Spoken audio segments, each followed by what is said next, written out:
कर तू मुझे नवाजे तेरा कर्म है वरना तेरी रहमतों का बदला मेरी बंदगी नहीं। ਕਾਂਸ਼ੀ ਟੀਵੀ ਦੇਖਣ ਵਾਲੇ ਸਾਰੇ ਹੀ ਦਰਸ਼ਕਾਂ ਨੂੰ ਮੇਰੇ ਬਲਬੀਰ ਕੌਰ ਵੱਲੋਂ ਸਤਿ ਸ਼੍ਰੀ ਅਕਾਲ, ਸਲਾਮ, ਨਮਸਤੇ ਤੇ ਜੈ ਗੁਰੂਦੇਵ। ਹੈਲਥ ਟਾਕ ਸ਼ੋ ਵਿੱਚ ਤੁਹਾਡਾ ਸਵਾਗਤ ਹੈ। ਖੈਰ ਮੱਧਮ ਹੈ। ਵੂਮਨ ਪਾਵਰ ਕੀ ਹੁੰਦੀ ਹੈ, ਅੱਜ ਇਹਦੇ ਬਾਰੇ ਅਸੀਂ ਗੱਲਬਾਤ ਕਰਾਂਗੇ। ਨਾਰੀ ਸ਼ਕਤੀ ਜਿਹਨੂੰ ਕਿਹਾ ਜਾਂਦਾ ਹੈਗਾ। ਸੋ ਇਹਦੇ ਵਾਸਤੇ ਮੇਰਾ ਸਾਥ ਦੇਣਗੇ ਰਿਤੂ ਸ਼ਰਮਾ ਜੋ ਸਾਡੇ ਸਟੂਡੀਓ ਦੇ ਵਿੱਚ ਮੌਜੂਦ ਨੇ। ਸੋ ਜਾਣਾਂਗੇ ਉਹਨਾਂ ਤੋਂ ਨਾਰੀ ਸ਼ਕਤੀ, ਅੱਜ ਦੀ ਸ਼ਕਤੀ ਜਿਹੜੀ ਹੈ किस तरह असी उन्हें प्रमोट कर सकते हैं गांव वधण लई। सो रितु जी तुहाडा स्वागत है साडे कांशी टीवी ते। जय गुरुदेव। जय गुरुदेव, सत श्री अकाल, नमस्कार सारिਆਂ ਨੂੰ। बहुत सारी thank you Balbir, thank you for having me today.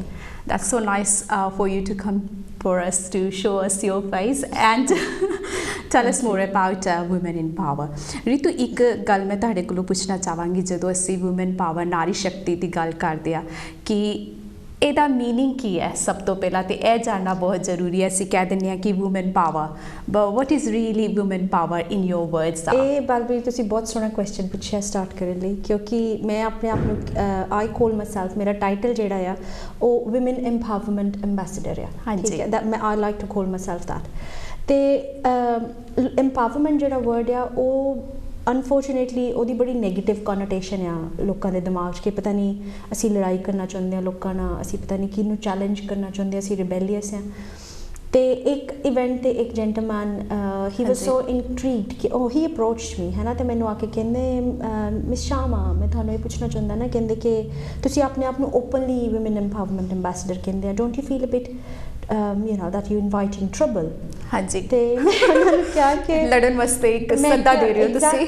ਤੇ ਮੈਂ ਉਹਨਾਂ ਨੂੰ ਕਿਹਾ ਕਿ ਨਹੀਂ, ਇਹ ਜਿਹੜਾ ਐਮਪਾਵਰਮੈਂਟ ਦਾ ਡਿਕਸ਼ਨਰੀ ਮੀਨਿੰਗ ਦੇਖੀਏ ਨਾ ਬਲਬੀ, ਐਮਪਾਵਰਮੈਂਟ ਦਾ ਡਿਕਸ਼ਨਰੀ ਮੀਨਿੰਗ ਆ ਕਿ ਜਦੋਂ ਅਸੀਂ ਆਪਣੇ ਰਾਈਟਸ ਨੂੰ ਤੇ ਆਪਣੇ ਆਪ ਨੂੰ ਸਮਝਣ ਦੀ ਕੋਸ਼ਿਸ਼ ਕਰਦੇ ਹਾਂ ਤੇ ਸਾਡੇ 'ਚੋਂ ਸਮਰਥਾ ਆ ਜਾਂਦੀ ਆ ਕਿ ਅਸੀਂ ਉਹਨੂੰ ਸਮਝ ਲੈਂਦੇ ਹਾਂ। ਹਾਂਜੀ, ਉਹ ਐਮਪਾਵਰਮੈਂਟ ਆ।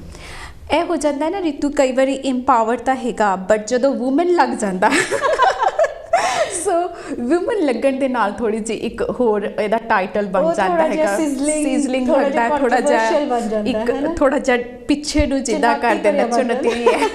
ਸੋ ਇਸ I mean ਮੈਂ ਜਾਣਨਾ ਚਾਹਾਂਗੀ ਥੋੜਾ ਜਿਹਾ ਤੁਸੀਂ ਕਿਸ ਤਰੀਕੇ ਦੇ ਨਾਲ, why did you wanted to be ਇਸ ਫੀਲਡ ਦੇ ਵਿੱਚ। ਕੋਈ ਨਾ ਕੋਈ ਆਪਣਾ ਲਾਈਫ ਐਕਸਪੀਰੀਅੰਸ ਹੁੰਦਾ ਹੈ, ਉਹ ਅਸੀਂ ਇਸ ਕਰਕੇ ਇਸ ਲਾਈਨ ਦੇ ਵਿੱਚ ਆਏ ਹੁੰਦੇ ਆ। ਸੋ ਕੁਛ ਉਹਦੇ ਬਾਰੇ ਦੱਸੋ ਆਪਣਾ ਤੁਸੀਂ ਬੈਕਗਰਾਊਂਡ ਥੋੜਾ ਜਿਹਾ।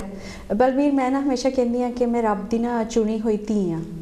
That's so chosen daughter, right? ਉਹਦੇ ਰੀਜ਼ਨਸ ਆ ਕਿਉਂਕਿ ਕੁਛ ਲੋਕ ਤਕਲੀਫ ਹਰ ਬੰਦੇ ਨੂੰ ਮਿਲਦੀ ਆ। ਲਾਈਫ ਸਾਡੀ ਇੱਦਾਂ ਹੀ ਸਟਰਕਚਰ ਹੁੰਦੀ ਆ ਕਿ ਰੱਬ ਨੇ ਸਾਰਿਆਂ ਨੂੰ ਕੁਛ ਨਾ ਕੁਛ ਦਿੱਤਾ, ਵੰਡਿਆ ਚੰਗੀ ਤਰ੍ਹਾਂ ਹੈ। ਹਾਂਜੀ, ਕੁਛ ਲੋਕੀ ਮੇਰੇ ਵਰਗੇ ਚੋਜ਼ਨ ਹੁੰਦੇ, ਉਹ ਰੱਬ ਉਹਨਾਂ ਨੂੰ ਦੇਈ ਜਾਂਦਾ ਹੈ ਨਾ, ਸ਼ੁਕਰ। ਤੇ ਉਹ ਮੇਰੀ ਲਾਈਫ ਦੇ ਜਿਹੜੇ ਪਹਿਲੇ 37 ਸਾਲ ਸੀ, 37 years, ਹਾਂਜੀ, ਉਹ ਬਹੁਤ ਸਟਰਗਲ ਭਰੇ ਸੀ। ਹਾਂਜੀ, ਤੇ ਮੈਂ ਜੈਂਡਰ ਬੇਸਡ ਡਿਸਕ੍ਰਿਮੀਨੇਸ਼ਨ ਫੇਸ ਕੀਤੀ ਆ ਬਹੁਤ ਸਾਰੇ ਲੈਵਲਸ 'ਤੇ। ਅਤੇ ਉਹਦੇ ਕਰਕੇ ਜਿਹੜੀ ਮੇਰੀ ਅੰਡਰਸਟੈਂਡਿੰਗ, ਮੇਰੀ ਲਰਨਿੰਗ ਸੀ ਉਹ ਇਸ ਗੱਲ 'ਚ ਸੀ ਕਿ ਫਿਰ ਜਦੋਂ ਮੈਂ ਪਿੱਛੇ ਮੁੜ ਕੇ ਦੇਖਦੀ ਸੀ ਮੈਨੂੰ ਲੱਗਦਾ ਸੀ ਮੈਨੂੰ ਤਾਂ ਆਪਣੇ ਬਾਰੇ ਨਹੀਂ ਸੀ ਪਤਾ, ਮੇਰੇ ਨਾਲ ਚੰਗਾ ਕਿੱਦਾਂ ਹੋ ਸਕਦਾ ਸੀ, ਜਾਂ ਮੈਂ ਕਿੱਦਾਂ ਐਕਸਪੈਕਟ ਕਰਦੀ ਕਿ ਮੈਂ ਸਕਸੈਸਫੁਲ ਹੋ ਜਾਂਦੀ, ਜਾਂ ਮੈਂ ਕਿੱਦਾਂ ਐਕਸਪੈਕਟ ਕਰਦੀ ਕਿ ਕੋਈ ਮੈਨੂੰ ਰਿਸਪੈਕਟ ਕਰਦਾ, ਕਿਉਂਕਿ ਮੈਂ ਆਪਣੇ ਆਪ ਨੂੰ ਰਿਸਪੈਕਟ ਨਹੀਂ ਸੀ ਕਰਦੀ ਉਦੋਂ। ਰਾਈਟ, ਹਾਂਜੀ, ਉਹ ਐਮਪਾਵਰਮੈਂਟ ਆ ਜਦੋਂ ਤੁਸੀਂ ਆਪਣੀ ਵਰਥ ਸਮਝ ਲੈਂਦੇ ਆ। ਮੈਂ ਐਰੋਗੈਂਸ ਦੀ ਗੱਲ ਨਹੀਂ ਕਰਦੀ ਪਈ, ਮੈਂ ਸੈਲਫਿਸ਼ ਹੋਣ ਦੀ ਗੱਲ ਨਹੀਂ ਕਰਦੀ ਪਈ, ਮੈਂ ਦੂਜਿਆਂ ਨੂੰ ਨੀਵਾਂ ਦਿਖਾਉਣ ਦੀ ਗੱਲ ਨਹੀਂ ਕਰਦੀ ਪਈ। ਮੈਂ ਸਿਰਫ ਇੱਕ ਇੰਡੀਵਿਜੂਅਲ ਜਦੋਂ ਆਪਣੇ ਅੰਦਰ ਝਾਤੀ ਮਾਰਦਾ ਆ ਅਤੇ ਉਹਨੂੰ ਇਹ ਰੀਅਲਾਈਜ਼ ਹੁੰਦਾ ਹੈ ਕਿ ਰੱਬ ਨੇ ਉਹਦੇ ਅੰਦਰ ਬਹੁਤ ਕੁਛ ਇਨਸਟਿਲ ਕੀਤਾ ਆ ਜਿਹਦੇ ਨਾਲ ਉਹ ਸਿਰਫ ਆਪਣੀ ਲਾਈਫ ਚੰਗੀ ਨਹੀਂ ਕਰ ਸਕਦਾ, ਉਹ ਦੂਜਿਆਂ ਨੂੰ ਵੀ ਥੱਲੇ ਲੈਵਲ ਤੋਂ ਉੱਪਰ ਖਿੱਚ ਸਕਦਾ ਆ। ਜਦੋਂ ਤੁਹਾਨੂੰ ਇਹ ਰੀਅਲਾਈਜ਼ੇਸ਼ਨ ਹੋ ਜਾਂਦੀ ਹੈ, ਟਰੂ ਐਮਪਾਵਰਮੈਂਟ ਉਦੋਂ ਆ ਤੁਹਾਡੀ। ਰੌਲਾ ਜਿੰਨਾ ਮਰਜ਼ੀ ਪਾਈ ਜਾਓ। ਸੋ ਬੇਸਿਕਲੀ ਜਦੋਂ ਤੁਹਾਨੂੰ ਆਪਣੀ ਵੈਲਿਊ ਸਮਝ ਆ ਜਾਂਦੀ ਹੈ, specially in woman in power, ਜਦੋਂ ਸਾਨੂੰ ਇੱਕ ਇਹ ਹੈਗਾ ਰਿਤੂ ਕਿ ਜਦੋਂ ਸਾਡੀ ਸੁਸਾਇਟੀ ਇਸ ਤਰੀਕੇ ਦੀ ਹੈਗੀ ਹੈ ਜਿਹਦੇ ਵਿੱਚ ਅਸੀਂ ਨਾਰੀ ਸ਼ਕਤੀ ਕਹਿ ਦਿੰਦੇ ਹਾਂ, ਬਹੁਤ ਵੱਡੀ ਵੱਡੀ ਦਲੀਲਾਂ ਵੀ ਦਿੰਦੇ ਹਾਂ ਕਿ ਅਸੀਂ ਸਾਡੇ 'ਚ ਜੈਂਡਰ ਡਿਸਕ੍ਰਿਮੀਨੇਸ਼ਨ ਨਹੀਂ ਹੈ, ਜਾਂ ਅਸੀਂ ਕੁਛ ਇਹੋ ਜਿਹਾ ਨਹੀਂ ਹੈ, ਕੁੜੀਆਂ ਅਤੇ ਮੁੰਡੇ 'ਚ ਕੋਈ ਫਰਕ ਨਹੀਂ ਹੈ, but we know there is. ਕੁੜੀਆਂ ਅਤੇ ਮੁੰਡਿਆਂ 'ਚ ਫਰਕ ਹੈਗਾ ਆ ਬਲਬੀਰ, ਅਤੇ ਇਹ ਗਲਤ ਆ ਜਦੋਂ ਅਸੀਂ ਕਹਿੰਦੇ ਹਾਂ ਕਿ ਕੁੜੀਆਂ ਅਤੇ ਮੁੰਡਿਆਂ 'ਚ ਫਰਕ ਨਹੀਂ ਹੈਗਾ। ਹਾਂਜੀ, ਇਹ ਅਸੀਂ ਆਪਣੇ ਆਪ ਨੂੰ ਧੋਖਾ ਦਿੰਦੇ ਪਏ ਹਾਂ, ਅਤੇ ਧੋਖਾ ਦੇਣਾ ਕੋਈ ਚੰਗਾ ਸਟਾਰਟ ਹੈਗਾ ਹੀ ਨਹੀਂ ਓਬਵੀਅਸਲੀ। ਅਤੇ ਜਦੋਂ ਸਾਡੇ ਕਲਚਰ ਦੀ ਗੱਲ ਇੱਕ ਸੈਕਿੰਡ 'ਚ ਮੈਂ ਕਰਦੀ ਹਾਂ, ਪਰ ਮੈਂ ਜਿਹੜੀ ਗੱਲ ਕਰਦੀ ਹਾਂ ਮੈਂ ਇਹ ਬਿਲਕੁਲ ਨਹੀਂ ਕਹਿੰਦੀ ਕਿ ਕੁੜੀਆਂ ਅਤੇ ਮੁੰਡੇ ਇੱਕੋ ਜਿਹੇ ਆ। ਅਸੀਂ ਬਿਲਕੁਲ ਇੱਕੋ ਜਿਹੇ ਨਹੀਂ, ਅਸੀਂ ਡਿਫਰੈਂਟ ਆ। women are made differently to men। ਰੱਬ ਨੇ ਔਰਤ ਨੂੰ ਤੇ ਮਰਦ ਨੂੰ ਡਿਫਰੈਂਟ ਬਣਾਇਆ ਆ। ਹਾਂਜੀ। we are not meant to be same। ਹਾਂਜੀ। ਰੱਬ ਨੇ ਸਾਨੂੰ ਬਣਾਇਆ ਨਹੀਂ ਸੇਮ ਤੇ ਅਸੀਂ ਕਿੱਦਾਂ ਕਹੋਗੇ ਅਸੀਂ ਸੇਮ ਆ? ਅਸੀਂ ਹੈਗੇ ਨਹੀਂ ਸੇਮ। ਨੈਚੁਰਲੀ ਜਦੋਂ ਇੱਕ ਬੱਚਾ ਜਾਂ ਬੱਚੀ ਪੈਦਾ ਹੁੰਦੇ ਆ, basically there is a different ਤੇ ਉਹਨਾਂ ਨੂੰ ਦੇਖ ਕੇ ਡਿਫਰੈਂਟ ਲੱਗਦਾ ਕਿ there is a gender sign in a way, ਹੈ ਨਾ, ਕਿ ਆ ਮੇਲ ਚਾਈਲਡ ਆ, ਗਰਲ ਚਾਈਲਡ ਆ। ਪਰ ਸਾਡੀ ਜਿਹੜੀ ਸੋਚ ਆ ਉਹ ਇਹ ਗੱਲ ਤੇ ਫੋਕਸਡ ਹੋਣੀ ਚਾਹੀਦੀ ਆ ਕਿ ਇਕੁਐਲਿਟੀ ਨੂੰ ਪ੍ਰਮੋਟ ਕੀਤਾ ਜਾਏ। ਇਹ ਤੁਹਾਡਾ ਜਿਹੜਾ ਹੈਗਾ ਨਾ word I really like, equality. Exactly. Gender is different people, but equality ਜਿਹੜੀ ਦੇਣੀ ਹੈ ਉਹਦੇ ਤੇ, ਉਸ ਮੁੱਦੇ ਤੇ ਜਦੋਂ ਅਸੀਂ ਆਨੇ ਆ ਉਦੋਂ ਅਸੀਂ ਡਿਫਰੈਂਟ ਹੋ ਜਾਂਦੇ ਆ। ਸਾਨੂੰ ਬਹੁਤ ਪ੍ਰੋਬਲਮ ਹੁੰਦੀ ਆ। ਇਹ ਜ਼ਰੂਰੀ ਨਹੀਂ ਆ ਕਿ ਕੋਈ ਮੇਲ ਚਾਈਲਡ ਆ ਤੇ ਉਹਨੂੰ ਓਪਰਚੁਨਿਟੀਜ਼ ਜ਼ਿਆਦਾ ਮਿਲਣੀਆਂ ਚਾਹੀਦੀਆਂ। ਜ਼ਰੂਰੀ ਨਹੀਂ ਆ ਕਿ ਮੇਲ ਚਾਈਲਡ ਆ ਤੇ ਉਹ ਤੁਹਾਡੀਆਂ ਕੁਆਲਿਟੀਜ਼ ਨੂੰ ਜਾਂ ਸਕਿੱਲਸ ਨੂੰ ਜਾਂ ਬਿਜ਼ਨਸਿਸ ਨੂੰ ਜਾਂ ਪੈਸੇ ਨੂੰ ਇਨਹੈਰਿਟ ਕਰੇ। ਦੋਵਾਂ ਬੱਚਿਆਂ ਨੂੰ ਇਕੁਅਲ ਓਪਰਚੁਨਿਟੀਜ਼ ਦਿਓ। ਜਿਹੜਾ ਜ਼ਿਆਦਾ ਕਲੈਵਰ ਆ, ਜਿਹੜਾ ਜ਼ਿਆਦਾ ਕੇਪੇਬਲ ਆ, ਉਹ ਆਪੇ ਅੱਗੇ ਲੰਘ ਜੂਗਾ। ਜੇ ਤੁਸੀਂ ਉਹ ਬੱਚੇ ਤੋਂ ਓਪਰਚੁਨਿਟੀ ਪਹਿਲਾਂ ਹੀ ਖੋਲੀ ਆ ਕਿ ਕੁੜੀਏ ਬਿਕੋਜ਼ ਯੂ ਆਰ ਅ ਕੁੜੀ, ਰਾਈਟ, ਤੁਸੀਂ ਤਾਂ ਭਾਜੀ ਕਿਚਨ 'ਚ ਰੋਟੀ ਸਬਜ਼ੀ ਬਣਾਓ ਐਂਡ ਦੈਟਸ ਇਟ। ਤੁਸੀਂ ਭਾਂਡੇ ਧੋਣਾ ਸਿੱਖੋ ਤੇ ਤੁਸੀਂ ਕੱਪੜੇ ਸਾਹਮਣੇ ਸਿੱਖੋ ਤੇ you got nothing to do in the main world. ਤੁਹਾਡਾ ਕੰਮ ਨਹੀਂ। ਮੈਂ ਇਹ ਨਹੀਂ ਕਹਿੰਦੀ ਜਿਹੜੀਆਂ ਲੇਡੀਜ਼ ਹਾਊਸਵਾਈਫਸ ਆ ਦੇ ਡੂਇੰਗ ਇਕੁਅਲੀ ਅ ਫੈਂਟੈਸਟਿਕ ਜੌਬਸ। ਘਰ ਬਣਾਉਣਾ ਬਹੁਤ ਵੱਡੀ ਜ਼ਿੰਮੇਵਾਰੀ ਤੇ ਬਹੁਤ ਖੂਬਸੂਰਤ ਜ਼ਿੰਮੇਵਾਰੀ ਆ। ਵੂਮਨਸ ਜਿਹੜੀਆਂ ਰਿਤੂ ਦੇਖਣ 'ਚ ਆਇਆ ਦੇ ਆਰ ਵਰਕਿੰਗ 24 ਆਵਰਸ। ਅਸੀਂ ਰਿਅਲਾਈਜ਼ ਨਹੀਂ ਕਰਦੇ ਵੀ ਇੱਕ ਕਈ ਵਾਰੀ ਆਪਣੇ ਕਲਚਰ 'ਚ ਸੌਰੀ ਮੈਨੂੰ ਇਹ ਕਹਿਣਾ ਪੈ ਰਿਹਾ ਕਿ ਸਾਡੇ ਕਲਚਰ 'ਚ ਉੱਦਾਂ ਹੈਗਾ ਕਿ ਦੂਸਰੇ ਕਲਚਰਸ ਵੀ ਹੈਗੇ ਆ, ਬਟ ਸਾਡੇ ਕਲਚਰਸ ਕੁਛ ਜ਼ਿਆਦਾ ਇਹਦੇ ਵਿੱਚ ਕਰਦੇ ਆ ਵੀ ਕੁੜੀ ਨੂੰ ਸ਼ੁਰੂ ਤੋਂ ਥੋੜ੍ਹਾ ਜਿਹਾ ਡਾਊਨ ਰੱਖਦੇ ਹੈਗੇ ਆ ਕਿ ਤੂੰ ਦੂਸਰੇ ਘਰ ਚਲੇ ਜਾਣਾ। ਇਹ ਮੈਂ ਅੱਜ ਇਹਦੇ ਤੇ ਹੱਸ ਸਕਦੀ ਹਾਂ ਬਲਬੀਰ, ਕਿਉਂਕਿ ਮੈਂ ਹੀਲ ਹੋ ਚੁੱਕੀ ਹਾਂ। ਹਾਂਜੀ। ਇਹ ਮੇਰੇ ਲਈ ਬਹੁਤ ਦੁਖਦਾਈ ਮੁੱਦਾ ਸੀ ਇਹ ਚੀਜ਼ ਦਾ। ਹਾਂਜੀ। ਕਿਉਂਕਿ ਜਦੋਂ ਤੱਕ ਮੈਂ 40 ਸਾਲ ਦੀ ਹੋ ਕੇ ਆਪਣੇ ਨਾਂ ਤੇ ਆਪਣਾ ਘਰ ਇਕੱਲੀ ਨੇ ਨਹੀਂ ਖਰੀਦਿਆ ਬਲਬੀਰ, ਮੈਨੂੰ ਇਹ ਗੱਲ ਦਾ ਬਹੁਤ ਪ੍ਰੋਬਲਮ ਸੀ ਕਿ ਮੇਰਾ ਘਰ ਕਿੱਥੇ ਆ ਤੇ ਮੈਂ ਇਕੱਲੀ ਨਹੀਂ ਆ। ਮੈਂ ਇਹ ਆਮ ਫੋਰਚੂਨੇਟ ਵਨ ਕਿ ਰੱਬ ਨੇ ਮੈਨੂੰ ਇਸ ਲਾਇਕ ਕੀਤਾ ਕਿ ਤੁਹਾਡੇ ਵਰਗੇ ਲੋਕੀ ਸਮਝਦੇ ਆ ਕਿ ਮੈਂ ਆ ਕੇ ਤੁਹਾਡੀ ਆਡੀਅנס ਨਾਲ, ਵਿਊਅਰਸ ਨਾਲ ਗੱਲ ਕਰ ਸਕਾਂ। ਪਰ ਸਾਡੇ ਵਰਗੀਆਂ ਬਹੁਤ, ਮੇਰੇ ਵਰਗੀਆਂ ਬਹੁਤ ਸਾਰੀਆਂ ਕੁੜੀਆਂ ਆ ਜਿਹੜੀਆਂ ਵਿਚਾਰੀਆਂ ਜਿਨ੍ਹਾਂ ਨੂੰ ਮੌਕੇ ਨਹੀਂ ਮਿਲੇ ਜਾਂ ਜਿਨ੍ਹਾਂ ਨੂੰ ਰੱਬ ਨੇ ਨਹੀਂ ਫੇਸ ਕਰਾਇਆ ਕਿ ਕੋਈ ਸਹੀ ਲੋਕ ਉਹਨਾਂ ਦੀ ਲਾਈਫ 'ਚ ਆ ਕੇ ਜੁੜਨ ਤੇ ਉੱਪਰ ਉੱਠ ਸਕਣ। ਪਰ 40 ਇਅਰਸ ਤੱਕ ਤੁਸੀਂ ਇਹ ਸੋਚੋ ਕਿ ਛੋਟੇ ਹੁੰਦੇ ਤੋਂ ਲੈ ਕੇ ਤੋਂ ਟੀਨੇਜਰ ਤੋਂ ਲੈ ਕੇ ਤੋਂ ਯੂਥ ਤੋਂ ਲੈ ਕੇ to getting married to getting divorced and then getting a house for myself in a few years time. 40 ਸਾਲ ਦੀ ਹੋ ਕੇ ਜਦੋਂ ਮੈਂ ਆਪਣਾ ਘਰ ਖਰੀਦਿਆ ਬਲਬੀਰ, ਉਦੋਂ ਮੈਨੂੰ ਰਿਅਲਾਈਜ਼ ਹੋਇਆ ਕਿ ਹਾਂ ਇਹ ਮੇਰਾ ਠਿਕਾਣਾ ਆ। ਬਿਫੋਰ ਦੈਟ ਆਈ ਫੈਲਟ ਨਥਾਵੀ। ਮੈਨੂੰ ਲੱਗਦਾ ਸੀ ਮੇਰਾ ਘਰ ਹੀ ਹੈ ਨਹੀਂ, ਕਿਉਂਕਿ ਪੇਰੈਂਟਸ ਦਾ ਘਰ ਜਿਹੜਾ ਸੀ ਉਹ ਭਰਾ ਦਾ ਘਰ ਹੋ ਗਿਆ। ਐਕਸ ਹਸਬੈਂਡ ਦਾ ਜਿਹੜਾ ਘਰ ਸੀ ਮੇਰੇ ਨਾਲ, ਉਹ ਐਕਸ ਹਸਬੈਂਡ ਦਾ ਘਰ ਸੀ। ਉਹਦੇ ਜਿਹੜੇ ਪੇਰੈਂਟਸ ਦਾ ਘਰ ਸੀ ਐਕਸ ਹਸਬੈਂਡ ਦੇ ਪੇਰੈਂਟਸ ਦਾ, ਉਹ ਮੇਰੇ ਐਕਸ ਹਸਬੈਂਡ ਦਾ ਘਰ ਸੀ, ਉਹ ਮੇਰਾ ਘਰ ਨਹੀਂ ਸੀ। Do you see how it's all fabricated? ਸਾਡੇ ਅਰਾਊਂਡ ਜਿਹੜਾ ਕਲਚਰਲ ਤਾਣਾ ਬਾਣਾ ਬੁਣਿਆ ਹੋਇਆ ਅਸੀਂ ਅਨਫੋਰਚੂਨੇਟਲੀ ਉਹ ਇਹ ਸਟਰਕਚਰ ਨਾਲ ਬੁਣਿਆ ਕਿ ਕੁੜੀਆਂ ਨੂੰ ਇੱਦਾਂ ਲੱਗਦਾ ਹੈ ਕਿ it's not possible to have a place in the society। ਇਹ ਕਿ ਰਿਤੂ ਜਿੱਦਾਂ ਤੁਸੀਂ ਦੱਸਿਆ ਵੀ ਜਦੋਂ ਐਜ਼ ਯੂ ਗਰੋਇੰਗ ਕਿ ਤੁਹਾਡੇ ਦਿਮਾਗ 'ਚ ਇੱਕ ਇਹੋ ਜਿਹੀ ਯੂ ਨੋ ਸਿਚੁਏਸ਼ਨ ਕ੍ਰੀਏਟ ਕੀਤੀ ਜਾਂਦੀ ਹੈ ਜਾਂ ਤੁਹਾਡੇ ਦਿਮਾਗ ਦੇ ਵਿੱਚ ਇਹੋ ਜਿਹੀ ਗੱਲਾਂ ਭਰ ਦਿੱਤੀਆਂ ਜਾਂਦੀਆਂ ਕਿ ਜਦੋਂ ਇੱਕ ਕੁੜੀ ਜਨਮ ਲੈਂਦੀ ਆ ਉਹਨੂੰ ਸ਼ੁਰੂ ਤੋਂ ਹੀ ਇਹ ਦੱਸਿਆ ਜਾਂਦਾ ਵੀ ਤੇਰਾ ਅਸਲੀ ਘਰ ਤਾਂ ਤੇਰੇ ਸਹੁਰਿਆਂ ਦਾ ਘਰ ਆ। ਜਦੋਂ ਸਹੁਰਿਆਂ ਦਾ ਘਰ ਹੁੰਦਾ ਤੇ ਉਹ ਕਹਿੰਦੇ ਵੀ ਇਹ ਤਾਂ ਬਗਾਨੀ ਹੈ, ਤਾਂ ਬਗਾਨੀ ਹੈ ਜਿਸ ਵਗੈਰੇ ਇਹਦੇ ਸਾਹਮਣੇ ਕੋਈ ਗੱਲ ਨਹੀਂ ਕਰਨੀ ਜਾਂ ਕੁਛ ਇੱਦਾਂ ਦਾ।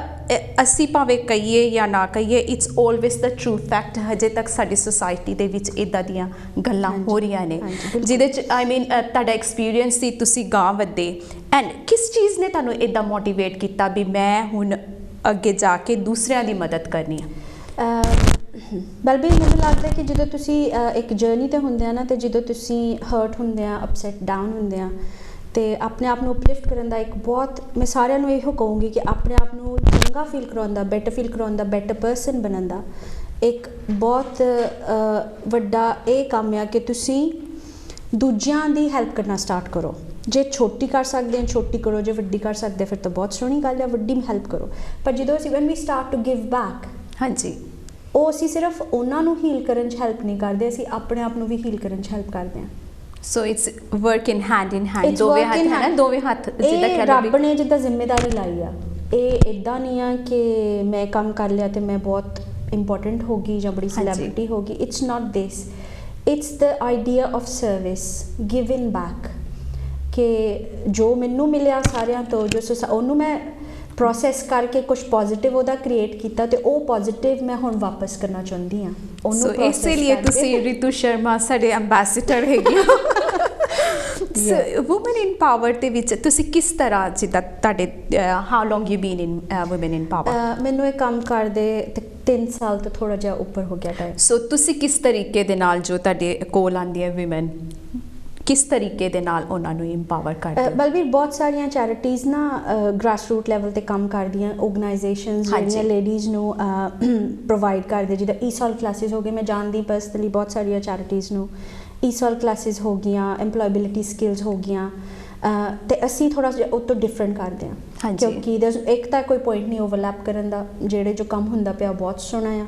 ਅਸੀਂ ਕੋਸ਼ਿਸ਼ ਕਰਦੇ ਹਾਂ ਕਿ ਬੰਦੇ ਨੂੰ ਇੱਕ ਹੋਲਿਸਟਿਕ ਅਪਰੋਚ ਦਿੱਤੀ ਜਾਏ। ਜਿਹੜੇ ਕਿਸੇ ਲੇਡੀ ਨੇ ਟਰੋਮਾ ਐਕਸਪੀਰੀਅੰਸ ਕੀਤਾ ਆ ਜਾਂ ਬੈਕਲੈਸ਼ ਐਕਸਪੀਰੀਅੰਸ ਕੀਤਾ ਆ due to whatever reasons, ਤੇ ਅਸੀਂ ਉਹਨਾਂ ਨੂੰ empowerment, realizing that they are important, realizing ਕਿ ਉਹਨਾਂ 'ਚ ਕਿਹੜੀ ਸਕਿੱਲ ਆ ਜਿਹੜੀ ਉਹ ਡਿਵੈਲਪ ਕਰ ਸਕਦੇ ਆ।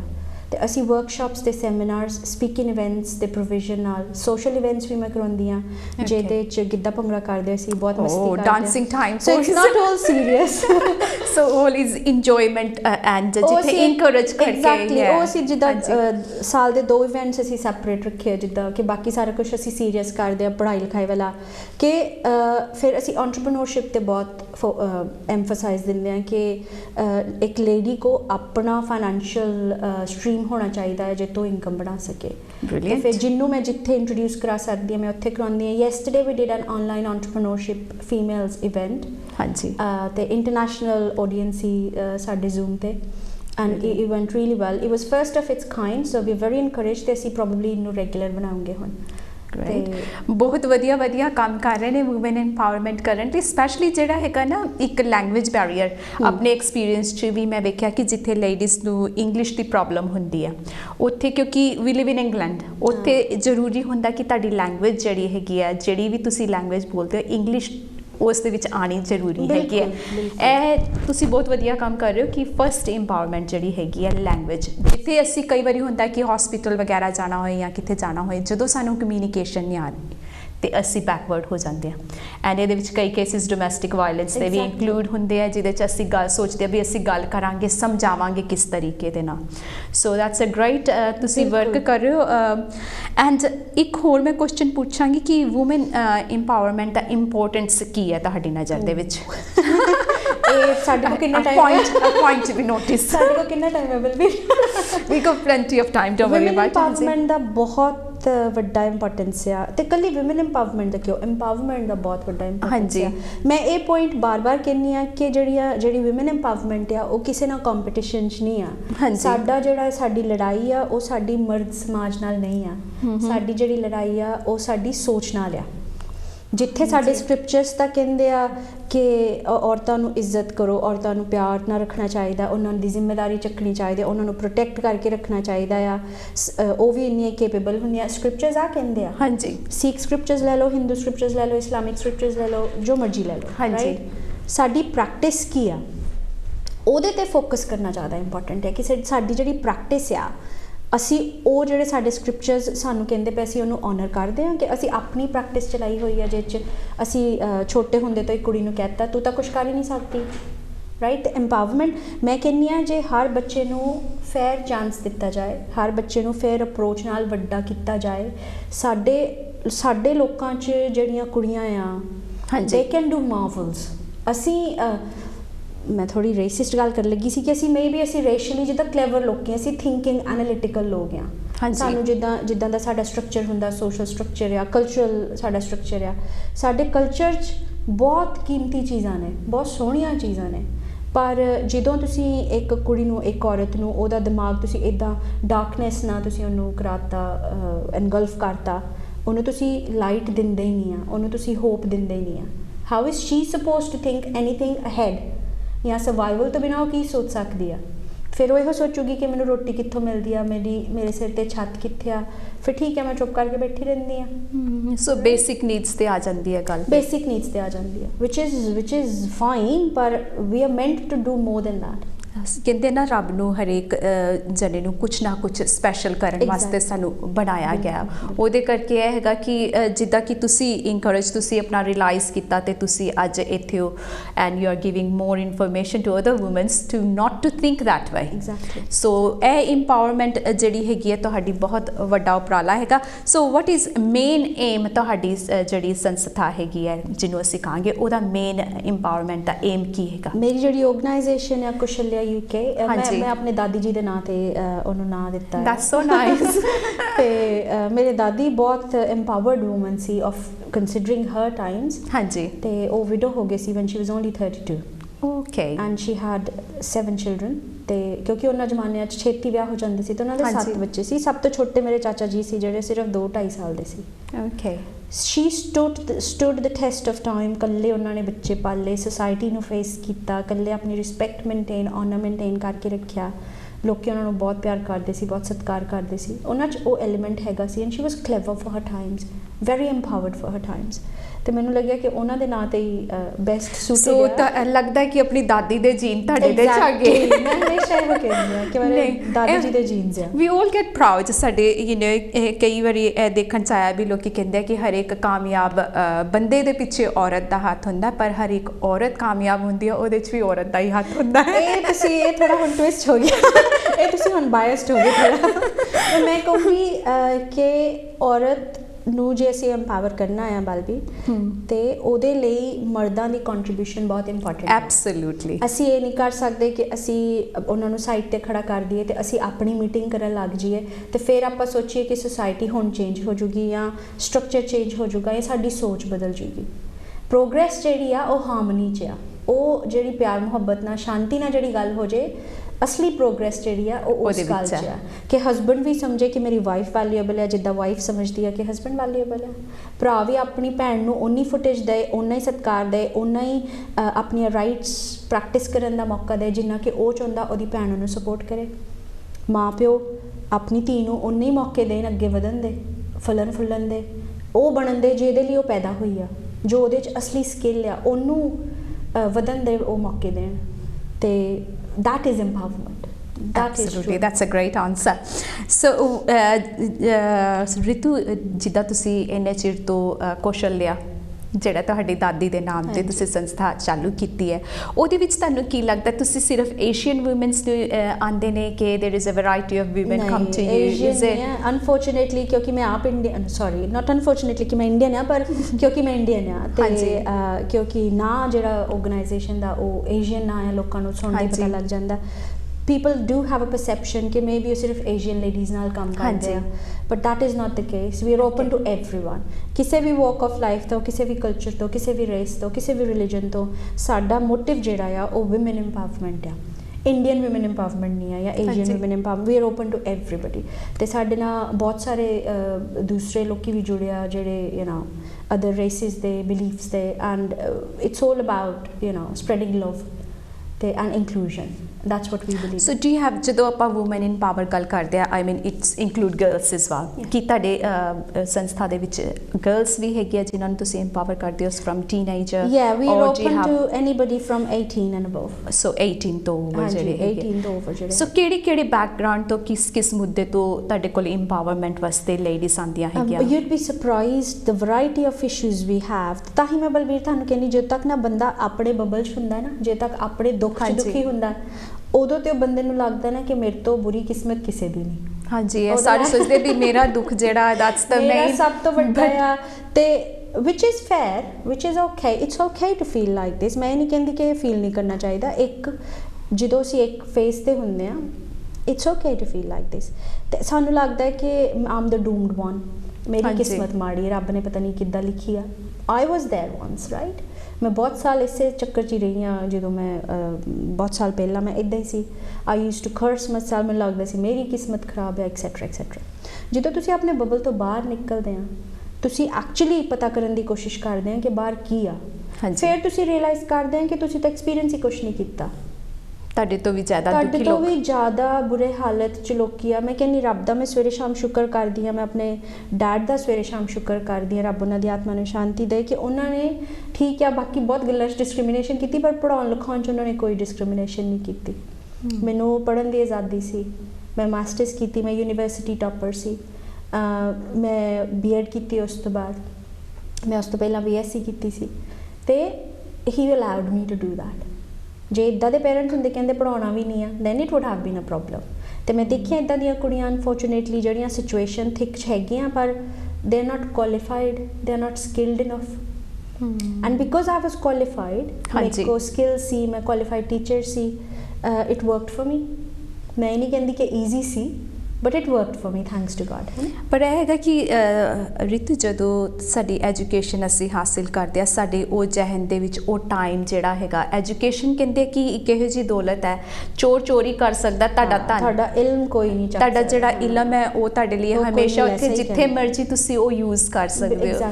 ਸੋ ਇਹ ਤੇ ਐਜੂਕੇਸ਼ਨ ਤੇ I think it's very very important ਹੈ। ਇੱਕ ਇਹੋ ਜਿਹਾ ਹੀਰਾ ਹੈ ਜੋ ਤੁਸੀਂ ਕਿੱਥੇ ਵੀ ਵਰਤ ਸਕਦੇ ਹੋ ਜਦੋਂ ਮਰਜ਼ੀ। ਤੇ ਹੁਣ ਜਿਹੜੀ ਔਰਤਾਂ ਨੇ ਤੁਹਾਨੂੰ ਕੀ ਲੱਗਦਾ ਕਿ ਉਹਨਾਂ ਕੋਲ ਕਿੰਨੀ ਕੁ ਐਜੂਕੇਸ਼ਨ ਤੁਹਾਡੇ ਕੋਲ ਜਿਹੜੀ ਸੰਸਥਾ ਦੇ ਵਿੱਚ ਆਉਂਦੀਆਂ ਉਹਨਾਂ ਕੋਲ ਲੈਕ ਆਫ ਐਜੂਕੇਸ਼ਨ ਹੈਗੀ ਹੈ? Not all of them, not all of them. ਕਈ ਚੰਗੀਆਂ ਕੁਆਲੀਫਾਈਡ ਕੁੜੀਆਂ ਨੇ ਜਿਹੜੀਆਂ ਸਕਿਲਡ ਨੇ, ਜੌਬਸ 'ਚ ਵੀ ਆ, ਜ਼ਰੂਰੀ ਨਹੀਂ ਕਿ ਸਾਰੇ ਜੌਬਲੈਸ ਲੋਕੀ ਹੁੰਦੇ ਆ, ਕਈ ਚੰਗੀਆਂ ਜੌਬਸ 'ਚ ਵੀ ਆ, ਕਈ ਸਿਰਫ ਹੁੰਦੇ ਆ because it's a feel good factor. ਹਾਂਜੀ, ਜਦੋਂ ਅਸੀਂ ਇਵੈਂਟਸ ਕਰਾਉਂਦੇ ਆ ਲੋਕੀ ਹੁੰਦੇ ਕਿਉਂਕਿ ਦੇ ਨੋ ਦੇ ਗੈਟ ਪਰਸਨਲੀ ਡਿਵੈਲਪਡ। ਹਾਂਜੀ, ਫਿਰ ਅਸੀਂ ਪ੍ਰੋਫੈਸ਼ਨਲ ਡਿਵੈਲਪਮੈਂਟ 'ਤੇ ਬਹੁਤ ਫੋਕਸ ਕਰਦੇ ਆ, ਜਿੱਦਾਂ ਇੰਟਰਵਿਊ ਸਕਿੱਲਸ ਹੋ ਗਈਆਂ ਉਹ ਕਰਾਉਣ 'ਤੇ ਸਾਡਾ ਫੋਕਸ ਹੈ ਕਿ ਅਸੀਂ ਵਰਕਸ਼ਾਪਸ ਕਰਾਉਂਦੇ ਹਾਂ ਜਿਸ 'ਚ ਲੋਕਾਂ ਨੂੰ ਕੌਨਫੀਡੈਂਸ ਬਿਲਡਿੰਗ, ਜਿੱਦਾਂ ਹੁਣ ਅਸੀਂ ਗੱਲ ਕਰਦੇ ਹਾਂ it's all to do with public speaking. ਹਾਂਜੀ, ਹੈ ਨਾ, ਅਸੀਂ ਚਾਹੇ ਰੀਅਲਾਈਜ਼ ਨਾ ਕਰੀਏ ਜਦੋਂ ਅਸੀਂ ਇੰਟਰਵਿਊ 'ਚ ਜਾਂਦੇ ਹਾਂ, ਜਦੋਂ ਕੁਛ ਵੀ ਕਰਦੇ ਉਹ ਸਾਡੀਆਂ ਪਬਲਿਕ ਸਪੀਕਿੰਗ ਸਕਿੱਲਸ 'ਤੇ ਜਜਮੈਂਟ ਹੁੰਦੀ ਹੈ ਸਾਡੀ। ਅਤੇ ਅਸੀਂ ਲੋਕਾਂ ਨੂੰ ਇਹ ਵਾਲੀਆਂ ਸਕਿੱਲਸ ਨਾਲ ਕਰਦੇ ਹਾਂ, ਅਸੀਂ ਇਕੁਇਪ ਕਰਦੇ ਹਾਂ ਕਿ ਤੁਸੀਂ ਜਿੱਥੇ ਵੀ ਆ ਜਿਹੜੇ ਮਰਜ਼ੀ ਲੈਵਲ 'ਤੇ ਆ ਜਾਓ, ਬੇਸਿਕ ਲੈਵਲ 'ਤੇ ਆ ਜਾਓ, ਮੀਡੀਓਕਰ 'ਚ ਆ ਜਾਓ, ਉੱਪਰ 'ਚ ਆ ਜਾਓ, you still can develop yourself further. ਅਤੇ ਤੁਸੀਂ ਇਹ ਮੇਰੀ ਗੱਲ ਨਾਲ ਸਹਿਮਤ ਹੋਵੋਗੇ ਕਿ there is always room for development. ਇਹ ਤਾਂ ਹੈ, ਜਦੋਂ ਤੱਕ ਇਨਸਾਨ ਆਈ ਥਿੰਕ ਜਦ ਤੱਕ ਤੁਹਾਡੀ ਲਾਈਫ ਹੈਗੀ ਆ you will develop. You can always learn. ਜਿਹੜੀ ਹੈ ਐਜੂਕੇਸ਼ਨ ਇਜ਼ ਨੈਵਰ ਐਂਡਡ, ਜਦੋਂ ਤੱਕ ਤੁਹਾਡੀ ਲਾਈਫ ਹੈ you will be learning.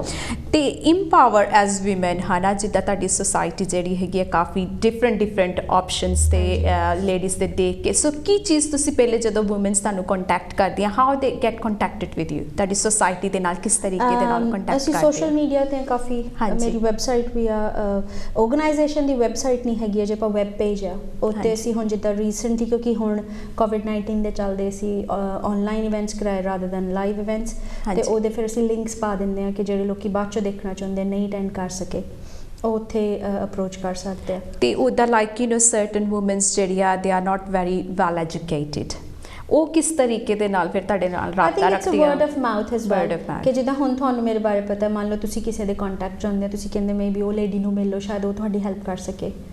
So it's word of mouth as well. Word of mouth and basically on Facebook or media search ਦੇ through ਵੀ ਲੈ ਸਕਦੇ। ਸੋ ਤੁਹਾਡੀ ਆਪਣੀ ਵੈਬਸਾਈਟ ਵੀ ਹੈਗੀ ਹੈ ਜਿਹੜੀ ਤੇ ਉੱਥੇ ਵੀ ਜਾਣਕਾਰੀ ਲੈ ਸਕਦੇ? ਮੇਰੀ ਆਪਣੀ ਵੈਬਸਾਈਟ ਵੀ, ਐਜ਼ ਆਈ ਸੇ ਆਰਗੇਨਾਈਜੇਸ਼ਨ ਮੇਰਾ ਕਮਿਊਨਿਟੀ ਕੰਮ ਹੈ ਜੇ ਮੈਂ ਬਹੁਤ ਪੈਸ਼ਨੇਟਲੀ ਕਰਦੀ ਹਾਂ। I like the way you said you're passionate. ਮੈਂ ਬਹੁਤ ਪੈਸ਼ਨੇਟਲੀ ਮੈਂ ਪਹਿਲੀ ਵਾਰੀ ਰਿਤੂ ਨੂੰ ਕਿਹਾ ਵੀ ਆਣਾ, she is so excited, yes when I'm coming. So I do have a business on a side as well. ਹਾਂਜੀ, ਜਿਹਦੇ ਚ again I work for women with women in there as well ਕਿ ਜਿਹੜੀ ਲੋਕੀ ਜਿੱਦਾਂ entrepreneurs ਦੀ ਗੱਲ ਕਰਦੇ ਸੀ, public speaking ਦੀ ਗੱਲ ਕਰਦੇ ਹਾਂ, ਜਿੱਦਾਂ ਲੇਡੀਜ਼ ਬਿਜ਼ਨੈਸਿਸ ਕਰਦੀਆਂ ਅੱਜ ਕੱਲ੍ਹ ਜਿਹੜੀ ਸਪੀਕਿੰਗ ਐਬਿਲਿਟੀ ਆ ਉਹ ਤੁਹਾਡਾ ਪਾਸਪੋਰਟ ਆ। ਤੁਸੀਂ ਕਿਤੇ ਵੀ ਜਾਂਦੇ ਆ ਤੁਸੀਂ ਆਪਣੇ ਆਪ ਨੂੰ ਐਕਸਪ੍ਰੈਸ ਕਿੱਦਾਂ ਕਰ ਸਕਦੇ ਆ, ਤੁਸੀਂ ਆਪਣਾ ਬਿਜ਼ਨਸ ਮੈਸੇਜ ਦੂਜਿਆਂ ਨਾਲ ਕਿੱਦਾਂ ਸ਼ੇਅਰ ਕਰਦੇ ਆ, ਉਹ ਬਹੁਤ ਇੰਪੋਰਟੈਂਟ ਆ। ਸੋ ਦੇਖ ਲਓ ਹੈਲਥ ਟਾਕ 'ਚ ਅਸੀਂ ਇੰਪਲੋਇਮੈਂਟ ਦੀ ਵੀ ਗੱਲ ਕਰਦੇ ਹੈਗੇ ਆ। ਸੋ ਟਾਈਮ ਹੋ ਰਿਹਾ ਇੱਕ ਛੋਟੀ ਜਿਹੀ ਬ੍ਰੇਕ ਦਾ। ਬ੍ਰੇਕ ਤੋਂ ਬਾਅਦ ਤੁਹਾਡੇ ਨਾਲ ਰੂਬਰੂ ਹੋਵਾਂਗੇ health talk show with me and Ritu Sharma, we talking about woman in power. ਮਿਲਦੇ ਹਾਂ ਇੱਕ ਬ੍ਰੇਕ ਤੋਂ ਬਾਅਦ।